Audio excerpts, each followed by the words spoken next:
بس اس کے علاوہ باقی کچھ بھی اگر ہو رہا ہے تو اس کا شریعت سے، اسلام سے، دین سے تعلق نہیں ہے، وہ دنیا داری کی چیزیں ہیں، وہ رسوم و رواج ہے، وہ غیروں کے دیکھا دیکھی ہے۔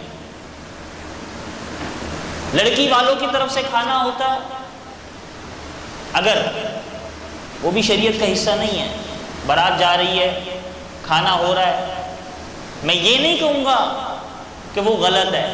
غلط میں اس لیے نہیں کہہ سکتا اسے کہ اگر کوئی مہمان دور سے آئے ہیں تو میزبان کی ذمہ داری بنتی ہے کہ مہمان نوازی کرے۔ ہو سکتا ہے کہ لڑکی والوں کے پاس دور دراز سے، گاؤں دیہاتوں سے کوئی مہمان آئے ہوں، تو اسلام ان کو کھلانے سے روکے گا تھوڑی نا۔ لیکن یہ سمجھ لینا کہ لڑکی والوں کی ذمہ داری ہے کھانا کھلانا، بارات کی دعوت کرنا، یا بارات کی دعوت مسنون ہے، یا بارات کے کھانے کو مسنون سمجھنا، یا بارات کے کھانے کو دین کا یا شریعت کا حصہ سمجھنا، یہ غلط ہے۔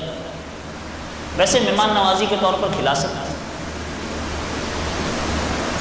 خلاف سنت بھی اسے نہیں بولیں گے اور سنت کے مطابق بھی اسے نہیں بولیں گے۔ یہ تو تھا لڑکی والوں کی طرف سے کھانا۔ دوسری چیز میں نے ذکر کیا کہ جو کھانا مسنونہ ہے نکاح کا، وہ دعوت ولیمہ ہے، اور دعوت ولیمہ کی بھی ایک حد بتائی گئی ہے۔ وہ دعوت ولیمے کی سنت کب تک ادا ہوگی؟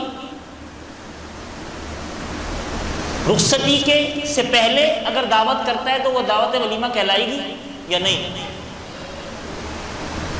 تو مسائل کی کتب میں یہ بات لکھی ہوئی ہے کہ رخصتی اور شب زفاف سے پہلے کی جو دعوت ہے، شب زفاف سے پہلے کی جو دعوت ہے وہ دعوت ولیمہ نہیں ہوگی۔ رخصتی کے بعد جو دعوت ہوگی لڑکے والوں کی طرف سے وہ دعوت ولیمہ ہے، اور اس دعوت ولیمہ میں رخصتی کے بعد پہلے دن کی جو دعوت ہوگی، اگر پہلے دن کرنا چاہتا ہے تو پہلے دن کر لے، رخصتی کے بعد وہ بھی دعوت ولیمہ ہے۔ دوسرے دن کرنا چاہتا ہے دوسرے دن کر لے، وہ بھی دعوت ولیمہ ہے۔ تیسرے دن کرنا چاہتا ہے تیسرے دن کر لے، وہ بھی دعوت ولیمہ ہے۔ یہ 3 دن تک کرنا تو سنت ہے، اس کے بعد کرے گا، دعوت تو ہو جائے گی، کھانا بھی ہو جائے گا، لیکن وہ سنت نہیں رہے گا۔ یہ بھی مسائل کی کتب میں لکھا ہوا ہے، کیونکہ حضور علیہ الصلوۃ والسلام کا یا صحابہ کرام رضوان اللہ تعالی مجمعین میں سے اگر کسی کا دعوت ولیمہ زیادہ دن چلا ہے تو 3 دن سے ولیمہ زیادہ دن چلا ہے تو 3 دن سے اوپر نہیں چلا۔ ہمیں یہ مسائل بھی معلوم ہونے چاہیے۔